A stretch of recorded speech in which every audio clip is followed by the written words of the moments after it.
like to thank my school, Adonai School of the Kingdom, for taking your stand as a school who can provide a quality of education despite of the pandemic. I cannot imagine how our principal, Dr. Teresita V. Antonio, make all the necessary adjustments to lead the school, but I know that our Abba Yahuwah gives her wisdom to pursue everything with courage. Thank you to our principal, Dr. Teresita V. Antonio, for I will be forever be inspired of your wisdom, courage, and leadership. Thank you for all the teachers for teaching us every day and giving us memories that we will never forget. I'd also like to thank Abba Yahuwah for loving and caring for us. Thanks to my parents that is always there for me and helping me every day. To Adonai School of the Kingdom of Quezon City as my beloved alma mater, thank you for making us respectful and understand God's will. Lastly, to my advisor, who is constantly reminding us of the things for our best, even though sometimes he gets tired. Thank you, Sir Vince A. Habinyar, for being a second parent to us. Thank you for molding us and for where I'm now.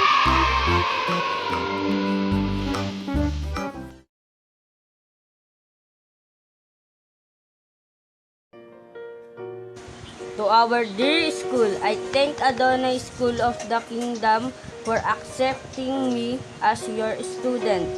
I learned a lot, especially in my responsibilities as a student, a good child, a good person, especially in being close to Abba Yahuwah. Our success as your student is also the success of our dearest Adonai School. To our beloved principal, Dr. Teresita B. Antonio, I am grateful to your kindness, ma'am. Thank you for understanding, caring, and guiding to your student. We wish the best for you, ma'am. We thank you so much. To our dearest teachers, thank you so much for being our second parent in careful teaching so that we can learn a lot.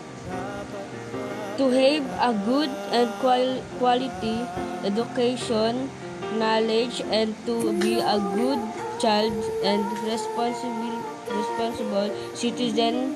Thank you so much for persevering in all the sacrifice for us to learn, especially with our advisor servants, A. Jabinar, who focused on us and made sure we learn something in our studies.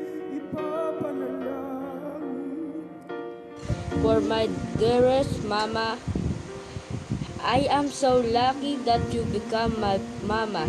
I am so thankful for all your sacrifice, love, care, and being a good parent to me.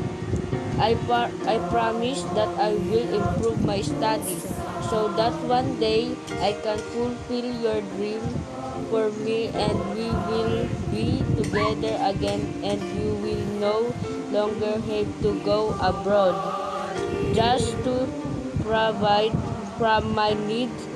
I love you so much, Mama.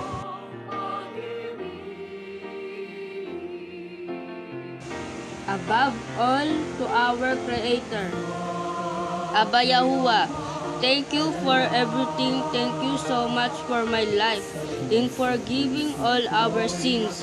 Thank you for all the blessing far from pain and misfortune, guiding us always and keep us away from disease and disaster. Amen.